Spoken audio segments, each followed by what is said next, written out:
தேர்தல் முடிவுகளையே முற்றுமுழுதாக மாற்றியமைத்த அர்ச்சுனா ராமநாதன். இப்போ நடைபெற்று முடிந்த உள்ளூராட்சி சபை தேர்தலில் டாக்டர் அர்ச்சுனா ராமநாதன் அவர்கள் எப்படி தேர்தல் முடிவுகளையே முற்றுமுழுதாக மாற்றினார் என்றதை பற்றித்தான் இந்த காணொலியில் ஆய்வு செய்ய போகிறோம். அதிலேயும் குறிப்பாக வடக்கு கிழக்கில், அதிலேயும் வடமாகாணத்தில் பார்த்தீங்கன்னு சொன்னால் இந்த தேர்தலினுடைய முடிவுகள் வேறு மாதிரி தான் வந்திருக்கும். ஆனால் மருத்துவரும் பாராளுமன்ற உறுப்பினருமாகிய அர்ச்சுனா ராமநாதன் அவர்கள் அவருடைய இன்ஃப்ளூயன்ஸ் காரணமாக, அவருடைய தொடர் பிரச்சாரங்கள் காரணமாக இந்த தேர்தல் முடிவுகள் எப்படி மாறின, தேர்தல் முடிவுகளையே மாற்றி அமைக்கிறது விதமாக அர்ச்சுனா ராமநாதன் அவர்கள் எப்படி நடந்து கொண்டார், எப்படி ஒரு கேம் சேஞ்சராக இருந்தார் என்றதை பற்றி தான் இந்த காணொலியில் ஆய்வு செய்ய போகிறோம். அதோடு சேர்த்து இப்போ அண்மை காலமாக நீங்கள் தொடர்ச்சியாக கேட்டுக்கொண்டு வர ஒரு கேள்வி, ஏன் டாக்டரை பற்றி வீடியோ போடுறீல, அவருடைய ஏதாவது சண்டையா, முரண்பாடா, பிரச்சனையா என்று சொல்லி இந்த கேள்விக்கான பதிலையும் இந்த காணொலியில் சேர்த்து நான் சொல்கிறேன். தமிழடியான் சொந்தங்கள் அனைவருக்கும் வணக்கம். வாருங்கள் காணொலிக்குள் போகலாம். மருத்துவரும் பாராளுமன்ற உறுப்பினருமாகிய அர்ச்சுனா ராமநாதன் அவர்களை பற்றின வீடியோக்கள் ஏன் போடுறீல, ஏன் காணொலிகளில் அவரை பற்றி கதைக்கிறீல, அவரோட கோவமா, அவரோட சண்டையா, ஏதாவது முரண்பாடுகளா, ஏதாவது மனக்கசப்புகளா, இப்படியான கேள்விகள் இப்போ அண்மை காலமாக தொடர்ச்சியாக கேட்கப்பட்டு கொண்டு வருது. என்ன பிரச்சனைன்னு சொன்னால், இதே மாதிரியான கேள்விகள் இப்போ ஒரு 3 மாதத்துக்கு முதலும் கேட்கப்பட்டது. அப்பேக்க நான் ஒரு பதில் சொன்னான். அதுக்கு என்ன பதில் சொன்னான்னு சொன்னால், டாக்டருக்கும் எனக்கும் எந்த விதமான பிரச்சனையுமே இல்லை, எந்த விதமான முரண்பாடும் இல்லை, நாம் யாரோடையும் சண்டை பிடிக்க போகிறதும் இல்லை, அப்படி ஒரு சம்பவம் நடக்க போகிறதும் இல்லை என்று சொல்லி அப்போ சொல்லியிருந்தான். அதே பதில் தான் இப்போ, டாக்டருக்கும் எனக்கும் ஒரு பிரச்சனையுமே இல்லை, ஒரு சண்டையும் இல்லை, சண்டை பிடிக்கிறதுக்கான காரணமும் இல்லை. ஆனால் காணொலிகளில் இப்போ கொஞ்ச காலமாக டாக்டரை பற்றின செய்திகள் இல்லை, டாக்டரை பற்றி கதைக்கிறேன்றது உண்மை. அதுக்கான காரணம் என்னன்றதை நான் சொல்கிறேன். இந்த ஒரு சில ஆட்கள் ஒரு சில ஃபேக் ஐடியான்னு கூட நாங்கள் சொல்லலாம்.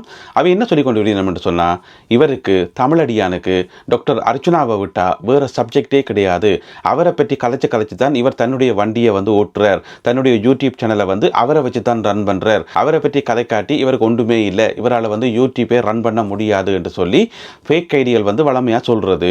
அதை நாங்கள் கணக்கெடுக்க வேண்டிய அவசியம் இல்லை. இங்கே மட்டும் இல்லை, ஃபேஸ்புக்லேயும் சரி அல்லது டிக்டாக்லேயும் சரி எல்லா இடம் இதை பற்றி சொல்லி கொண்டிருப்பினோம், அர்ச்சுனாவை வச்சு தான் இந்த வண்டி ஓடுதுன்னு சொல்லி. அப்போ அதை நான் கணக்கெடுக்கவே இல்லை. ஏன்னு சொன்னால் ஃபேக் ஐடியல் கதையை கணக்கெடுக்க வேண்டிய அவசியம் இல்லை. ஆனால் இதே கருத்தை ஒரு சில ஆக்கள், ஒரு சில பெரிய ஆக்கள் நேர கதைக்கே சொன்னவே. எப்படி சொன்னவே என்று சொன்னால், என்ன அர்ச்சுனாவை வச்சுக்கொண்டே காலம் முழுக்க ஓட்ட போறீங்க போல அடக்கா என்று சொல்லி, உங்களால் அவருக்கு லாபம், அவரால் உங்களுக்கு லாபம், அப்படியே போகுது போல அடக்கு என்ற மாதிரி ஒரு கதை என்று சொல்லிச்சுன்னா ஒரு சில ஆக்கள், முக்கியமான ஆக்கள். அது எனக்கு விட்ட ஒரு சவால் மாதிரி. அதாவது என்ன நினைக்கணும்னு சொன்னால், அர்ச்சுனா ராமநாதன் அவர்களை பற்றி கதை காட்டி எனக்கு வீடியோ போட தெரியாது, சேனலில் வேறு சப்ஜெக்ட் கதைக்க தெரியாதுன்ற மாதிரி இது எனக்கு விடப்பட்ட ஒரு சவால். எப்போவுமே அன்பான உறவுகளே, ஒரு சவால் எங்களுக்கு ஒரு ஆள் விடுறாருன்னு சொன்னால் அதை செய்து காட்டி போட்டு தான் நாங்கள் மிச்ச வேலை பார்க்கணும். அதுலேயும் எனக்கு யாராவது சவால் விட்டால் என்னால் அப்படி இருக்கவே முடியாது. அதை நான் செய்து காட்டி போட்டு தான் மிச்ச வேலை பார்ப்பேன். அதாவது டாக்டர் அர்ச்சுனா ராமநாதன் அவர்களை பற்றி கதைக்காமல், அவற்றை சப்ஜெக்ட் எடுக்காமல் என்னால் வீடியோக்கள் போட முடியும், என்னால் சேனலை ரன் பண்ண முடியும், இன்னும் நிறைய சப்ஸ்கிரைபர்ஸை எடுக்க முடியும்ன்றதை நிரூபித்து காட்ட வேண்டிய ஒரு கட்டாயம் எனக்கு இருக்குது. ஓம் தானே? எனவே இப்படி ஒரு சவால் உங்களுக்கு விடும்போது நீங்களும் அப்படித்தானே முடிவெடுப்பீங்கள். இல்லை, நான் இதை நிரூபித்து காட்டுவேன், இதை நான் ப்ரூவ் பண்ண விட மாட்டேன்னு சொல்லி அப்படியான முடிவு தான் எடுப்பீங்கள். அதனால தான் இப்போ ஒரு 1.5 மாதம் 2 மாதமாக டாக்டரை பற்றி இப்போ கதைக்கல. டாக்டரை பற்றி கதைக்காத போது நான் வேறு வீடியோக்கள் போட்டது தான், சப்ஸ்கிரைபர்ஸ் வந்தது தான், வியூஸ் வந்தது தான், எல்லாமே வழக்கம் போல நடந்ததான். இது டாக்டருக்கு எதிரான விஷயம் இல்லை, அல்லது டாக்டர் மேலே இருக்கிற கோவமோ வெறுப்போ அப்படி அர்த்தம் கிடையாது. இதுக்கும் டாக்டருக்கும் ஒரு சம்பந்தமும் கிடையாது. இது இந்த கதை சொல்கிறார்கள். அதாவது அர்ச்சுனாவை விட்டா தமிழடியானுக்கு வேற கதையே இல்லைன்னு சொல்லி கதை சொல்லி நம்ம அவைக்கு ப்ரூவ் பண்ணி காட்ட வேண்டிய தேவை எனக்கு இருந்தது. அதை நான் வெற்றிகரமாக செய்து முடிச்சிட்டேன். இனிமேல் நின்னோண்டு உனக்கு அர்ச்சுனாவை விட்டா வேற வழியில் என்று சொல்லவே முடியாது. ஏன்னு சொன்னால் அதுக்குரிய சகல எவிடன்ஸும் என்னட்ட இருக்குது. அர்ச்சுனாவை பற்றி கதைக்காத போது எவ்வளோ சப்ஸ்கிரைபர்ஸ் வந்துச்சுன்னா, எவ்வளோ வியூஸ் வந்துச்சு, என்ன நடந்தது, சேனல் எப்படி ரன் ஆனதுன்றதுக்கு சகல டேட்டாக்களும் இருக்குது. மற்றும்படி டாக்டரோட சண்டையோ முரண்பாடுகளோ கோபதாபங்களோ எதுவுமே கிடையாது. அப்படி சண்டை பிடிக்க வேண்டிய அவசியமும் இல்லை. முதல் நாள் டாக்டரை பாராட்டி போட்டு அதே வாயால் அடுத்த நாள் டாக்டரை பற்றி நெகட்டிவாக கதைக்கிறது, திட்டுறது, இந்த மாதிரியான வேலைகள் எனக்கு சரி வராது. அப்படியான வேலைகள் நான் செய்யறதும் இல்லை. அதோட ஒரு தடவை ஒரு ஆள் மேலே நம்பிக்கையும் விசுவாசமும் வச்சா அது கடைசி வரைக்கும் அந்த விசுவாசம் அப்படியே இருக்கும். அவர் சொல்றார், இவர் சொல்றார் என்று அவையவே ஏற்கனவே இந்த கதையை கேட்டு இன்ஃப்ளூயன்ஸ் ஆகிறது, அது இதை கேட்டு மனிப்புலேட் ஆகிறது, இந்த மாதிரியான வேலைகள் எனக்கு கிடையாது. எனவே திரும்பவும் அழுத்தம் திருத்தமாக வடிவாக சொல்கிறேன், டாக்டரோட எனக்கு எந்த விதமான பிரச்சனையும் கிடையாது. உள்ளூராட்சி சபை தேர்தலில் வட மாகாணத்தில் மருத்துவரும் பாராளுமன்ற உறுப்பினருமாகிய அர்ச்சுனா ராமநாதன் அவர்களுடைய பங்கு என்ன? மிகப்பெரிய பங்கொண்ட அவர் செய்திருக்கிறார், மிகப்பெரிய வேலை ஒன்று அவர் செய்திருக்கிறார். ஆனால் கடந்த 4-5 நாளில் பார்த்தீங்கன்னு சொன்னால், நானும் எல்லா ஊடகங்களையும் பார்த்து கொண்டே வாரேன். எங்கேயாவது ஒரு இடத்துல ஏதாவது ஒரு பத்திரிகையோ ஏதாவது ஒரு இணையமோ அல்லது ஏதாவது ஒரு ஊடகமோ இந்த விஷயத்தை குறிப்பிட்டு அவரை பாராட்டி இருக்குதா, இந்த தேர்தலுடைய முடிவுகளை மாற்றி அமைச்சதே அர்ச்சுனாதான் என்று சொல்லி எங்கேயாவது சொல்லியிருக்கணுமா, இதில் ஒரு கேம் சேஞ்சராக அவர் இருந்தார்ன்றதை யாருமே குறிப்பிடலை. ஆய்வு கட்டுரைகள் வந்திருக்குது, செய்தி குறிப்புகள் வந்திருக்குது, செய்தி ஆய்வுகள் வந்திருக்குது, எல்லாத்தையும் வாய்ச்சி பார்த்தா எங்குமே அர்ச்சுனான்ற பேரை காணையில. ஏன்னு சொன்னா, வழக்கம் போல நான் ஏற்கனவே சொல்லியிருக்கிறேன், எங்களுடைய ஊடகங்கள் அர்ச்சுனா பற்றின விஷயங்களை எப்பவுமே மூடி மூடி மறைச்சு கொண்டு தான் பெறுவினமே ஒழிய அதை எக்ஸ்போஸ் பண்ணி காட்டுறதும் இல்லை. வேணுமெண்டா அர்ச்சுனா பாராளுமன்றத்திலிருந்து வெளியேற்றப்பட்டார், அர்ச்சுனா கூச்சல் போட்டார், இதைத்தான் ஹைலைட் பண்ணிவினமே ஒழிய அர்ச்சுனாவினுடைய உண்மையான பங்கை இங்கே யாருமே எடுத்து காட்டுறது இல்லை.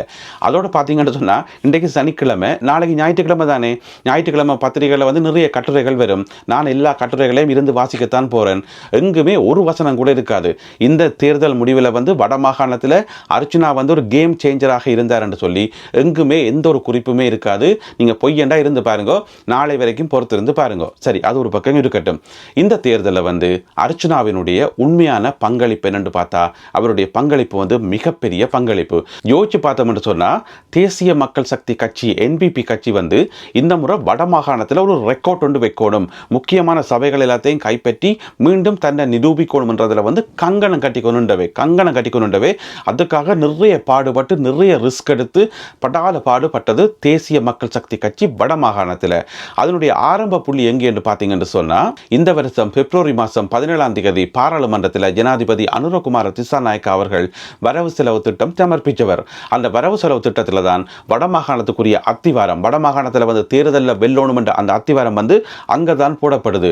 வட்டுவாகல் பாலத்துக்கு காசு, யாழ்ப்பாண நூலகத்துக்கு காசு, வடமாகாணத்தில் அபிவிருத்தி திட்டங்கள், மற்றது தொழில் பேட்டைகள் என்று சொல்லி ஒரு கவர்ச்சிகரமான அறிவிப்புகள் எல்லாம் வரவு செலவு திட்டத்தில் அறிவிக்கப்பட்டது ஜனாதிபதி அனுரகுமார திசாநாயக்கா அவர்களால். அப்ப தேசிய மக்கள் சக்தி கட்சி சிலவுல பிளான் பண்ணி இருந்திருக்கலாம்.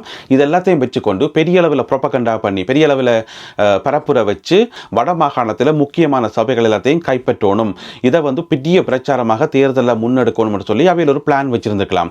அந்த பிளான்ல மிகப்பெரிய ஆப்பை கொண்டு போயிட்டு இருக்கினதே டாக்டர் அர்ச்சுனா ராமநாதன் அவர்கள் தான்.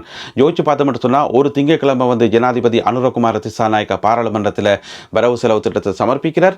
அதுக்கு அடுத்த திங்கட்கிழமை பாராளுமன்றத்தில் டாக்டர் அர்ச்சுனா ராமநாதன் அவர்கள் அந்த வரவு செலவு திட்டத்தை கிளி என்று கிழிச்சு தொங்க விட்டு, இதுல எதுவுமே இல்லை, தமிழர்களுக்கு இதுல சொல்லிக் கொள்ளும்படியாக எதுவுமே இல்லை, இதுக்கு ஒதுக்கப்பட்ட நிதி 0.00 ஏதோ %. எனவே இது ஒரு பேக்காட்டு வேலை, இது ஏமாத்து வேலை, நீங்கள் உலகம் முழுக்க பிச்சை எடுத்து அந்த பிச்சையில் ஒரு கொஞ்சம் பிச்சையை எங்களுக்கு போடுறீங்கன்னு சொல்லி பாராளுமன்றத்தில் பயங்கரமாக பேசி, பிச்சை எடுப்பானாம் ஆண்டி என்று சொல்லி ஒரு வசனத்தையும் சொல்லி பேசணுன்னு அந்த வீடியோக்கள் எல்லாம் பயங்கர வைரலாகி அந்த கதையெல்லாம் எல்லா இடமும் பரவி, ஓஹோ வரவு செலவு திட்டத்தில் ஒன்றுமே இல்லை போலடக்கு, தமிழ் மக்களாகி எங்களுக்கு எதுவுமே இல்லை போலடக்குன்னு சொல்லி அந்த வரவு செலவு திட்டம் அப்படியே சப்பண்டு போயிட்டுது. ஓம் தானே, இதுக்கான அத்திவாரம் போட்டதே டாக்டர் அர்ச்சுனா ராமநாதன் தான். சரி, இந்த விஷயம் தான் இப்படி பிழைச்சு போச்சு. அடுத்த ஆயுதத்தை கையில் எடுப்போம் என்று சொல்லி போட்டு தேசிய மக்கள் சக்தி கட்சி என்ன செய்யணும் என்று சொன்னா, உடனடியாக அவசரமாக எல்லா இடமும் மாவட்ட ஒருங்கிணைப்பு குழு கூட்டம், பிரதேச அபிவிருத்தி குழு கூட்டம் என்று சொல்லி எல்லா இடமும் பரவலாக நடத்தினோம். அப்ப தேர்தலை வச்சுக்கொண்டு தேர்தல் காலத்தில் இப்படியான கூட்டங்கள் நடத்தலாமா, இது தேர்தல் விதிமுறைகளுக்கு முரணானது தானே, தேர்தல் பிரச்சாரம் செய்கிற மாதிரி இருக்குந்தானே என்று சொல்லி பரவலாக விமர்சனங்கள் வைக்கப்பட்டது. அப்படி இருந்தும் கூட பல்வேறு அபிவிருத்தி குழு கூட்டங்கள் நடத்தப்பட்டது. எல்லா அபிவிருத்தி குழு கூட்டங்களையும் டாக்டர் அர்ச்சுனா ராமநாதன் அவர்கள் போய் அங்க சொல்லப்பட்ட எல்லாத்தையும் கேள்வி மேல கேள்வி கேட்டு, எல்லா திட்டங்களுக்கும் உங்கள்ட்ட காசு இருக்கா, இது உண்மையான திட்டமா, உண்மையாவே இதை நீங்க நடைமுறைப்படுத்துவீங்களா, அல்ல தேர்தலுக்காக சும்மா பொய் சொல்றீங்களான்னு சொல்லி எல்லா கேள்விகளையும் கேட்டு அதை பொதுமக்களுக்கு சொல்லி அது எல்லா ஊடகங்களையும் அந்த வீடியோக்கள் எல்லாம் பகிரப்பட்டு பெரிய பிரச்சனையாகி எல்லா மக்களுக்கும் அது தெரிய கடைசியில இந்த அபிவிருத்தி குழு கூட்டங்கள் எடுக்கப்பட்ட தீர்மானங்கள், அபிவிருத்தி குழு கூட்டம் என்ற விஷயமே சப்பண்டு போயிட்டுது.